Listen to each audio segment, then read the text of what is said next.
A primeira coisa que eu quero clarear é que tudo aquilo que eu penso, como um estudioso, como um pensador, como um cientista, respeita uma moldura formal, que eu posso chamar de uma moldura doutrinária, que é a teoria sistêmica.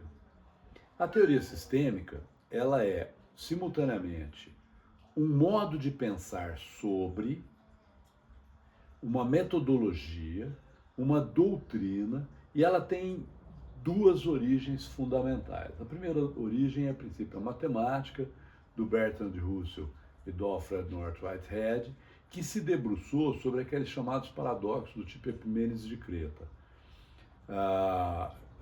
Todos os cretenses são mentirosos, disse Epimênides de Creta. Depois a gente pode explicar esse paradoxo. Eles se debruçaram sobre o que a gente vai chamar de consistência do discurso. O que é a consistência do discurso? Como é que você constrói um discurso que não contenha paradoxos e, portanto, ele seja transitivo? Você possa ir da premissa para a conclusão e voltar da conclusão para a premissa sem se desviar no caminho. Certo? Não entendi. O discurso começa com uma premissa. Se papapá, então papapá. Se você pode ir da premissa para a conclusão e voltar da conclusão para a premissa sem nenhum desvio, não há erro, a ida e a volta, você tem o que a gente chama de um discurso transitivo. Um discurso transitivo garante que você conecte a premissa e a conclusão com uma estrutura lógica de tal maneira rigorosa que, se a conclusão não for a conclusão prevista, você é obrigado a reformular a premissa. Então, tanto a premissa pode gerar uma conclusão, quanto a conclusão pode gerar uma premissa. Você tem um discurso transitivo. O Bertrand Russell e o Alfred North Whitehead se debruçaram nisso, escreveram um livro chamado Princípio à Matemática, que é crucial. Ele simplesmente estabelece uma coisa fundamental sobre a qualidade do discurso. Tá legal? Então, o discurso que é transitivo, ele é intrinsecamente verdadeiro, ou seja, há uma verdade interna ao discurso transitivo, mesmo que a premissa seja falsa ou a conclusão seja falsa, ok? A outra dimensão é uma dimensão do Bertalanffy, que percebeu que essa ideia, Ludwig von Bertalanffy foi o cara que criou a teoria do sistema, e um dos criadores, né, uma outra fonte, ele era um biólogo, ele estava tentando entender os funcionamentos de estruturas biológicas. Ele percebeu que as estruturas biológicas guardam ordens de recursividade. O que é recursividade? É quando uma coisa produz um resultado que afeta ela mesma. Então você tem um círculo, né? Você tem uma causalidade circular. Ele percebeu que as causalidades circulares nos sistemas vivos, elas se aninham umas dentro das outras da mesma forma que as estruturas lógicas se alinham umas dentro das outras na demonstração do Russell e do Whitehead. Então, quando isso apareceu, foi criada uma epistemologia, que eu vou chamar de epistemologia sistêmica, mas que eu vou classificar ela como doutrina, e não apenas como epistemologia.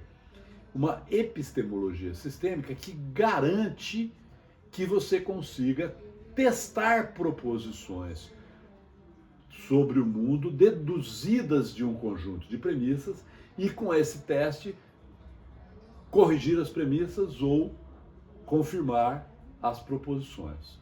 Então, isso é uma epistemologia. Quando eu entendi essa questão dos níveis lógicos, o que aconteceu foi que eu comecei a pensar profundamente sobre, primeiro, a qualidade do discurso, que vai me dar a garantia da chamada verdade analítica, na visão do Kant, por exemplo, ou da verdade racional, na visão do Hume, ok? A verdade intrínseca ao discurso, e me permite testar a verdade sintética, que é o que o discurso está falando sobre o mundo. O Kant chamava de verdade sintética, o Hume chamava de verdade empírica. Quer dizer, a proposição feita sobre o mundo, ela é verdadeira ou não?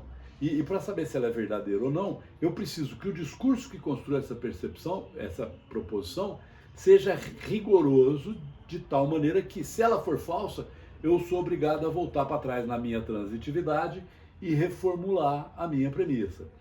Quando essa estrutura ficou explícita no trabalho do Whitehead e no trabalho do Bertalanffy, as ciências da vida deram um salto qualitativo, porque até então você tinha ciências da vida descritivas, taxonômicas, mas você tinha problemas lógicos nas estruturas dos testes e problemas lógicos nas construções das teorias. Por exemplo, um dos problemas da teoria do Freud é que o Freud cria uma teoria que ela é intrinsecamente qualitativa, ou seja, ela obedece a uma determinada epistemologia, e ele usa para essa teoria o conceito de energia, que é um conceito quantitativo, não é um conceito qualitativo. Então ele cria paradoxos na teoria dele. E esses paradoxos acabam fazendo com que a teoria dele seja inverificável, não dá para você testar. Embora você tenha evidências óbvias de que algumas das coisas que eles falam são verdadeiras e de que outras são verdadeiras, você não consegue juntar essas coisas num todo coerente. Pode perguntar. Por exemplo, o Freud fala que o funcionamento da mente ocorre em termos de inconsciente, pré-consciente e consciente, ou seja, qualquer conteúdo mental estará num desses três estados ou numa dessas três localizações, e ele chamava isso de tópica. Inconsciente é um lugar onde a consciência ao qual a consciência não tem acesso, então o que está no inconsciente não está na consciência. O pré-consciente é uma dimensão da mente ao qual a consciência tem acesso, e a consciência é um pequeno foco. Essa descrição dele é uma descrição extremamente produtiva e é uma descrição qualitativa.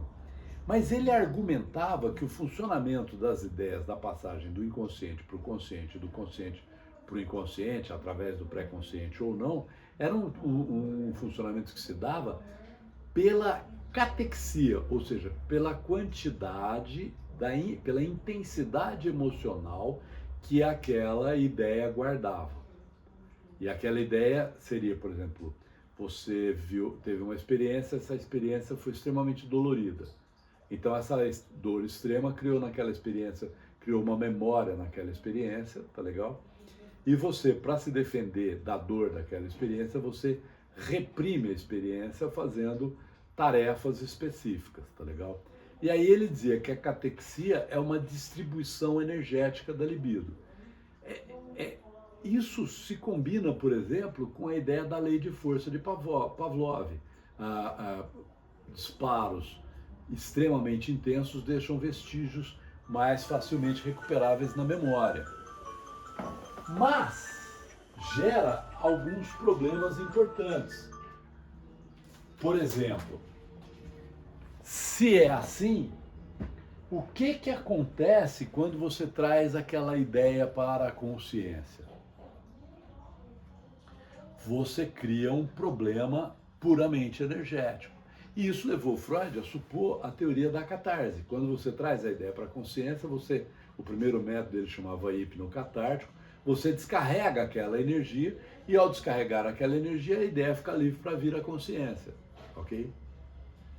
Tá, mas quando você começa a testar isso empiricamente, você descobre o seguinte: a catarse, na verdade, não funciona do jeito que o Freud falou.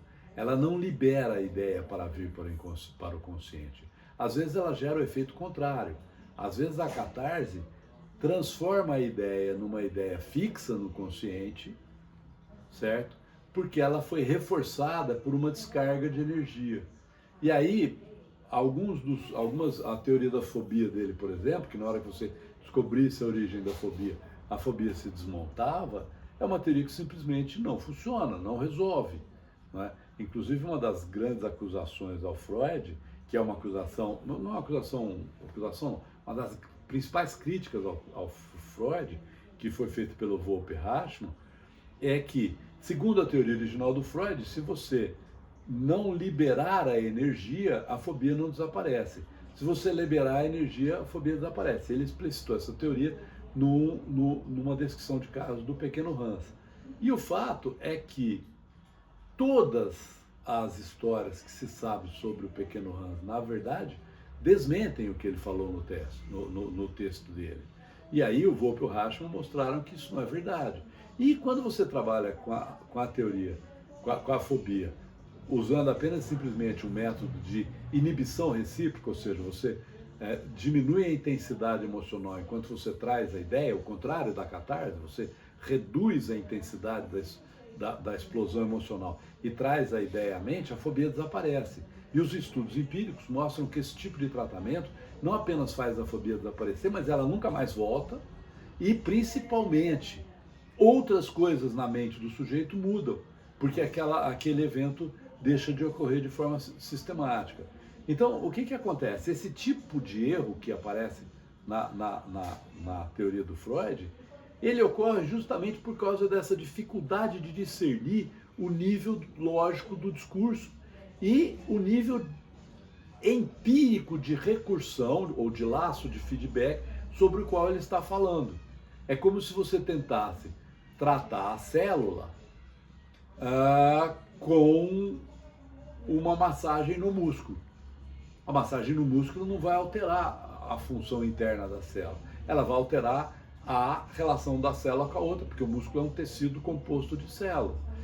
Por exemplo, então, essa epistemologia sistêmica, ela nos obriga a especificar no lado empírico do exílio qual é o circuito que nós estamos descrevendo e como ele funciona em termos de recursão e como que essa recursão se articula com outras recursões equivalentes e recursões mais amplas ou mais abstratas e, portanto, que contêm essa recursão, ou mais concretas e, portanto, que estão contidas nessa recursão, que é o von Bertalanffy, e, ao mesmo tempo, entender isso no nível lógico do discurso, ou seja, criar um discurso que não tenha paradoxos do tipo Epimênides e Creta. Então, o que aconteceu? Você pega a teoria do Freud, foi uma teoria extremamente produtiva, gerou uma quantidade enorme de conhecimento, mas ela continha um erro teórico. E onde que estava esse erro teórico? Aí entra a grade que eu vou apresentar na próxima conversa, que é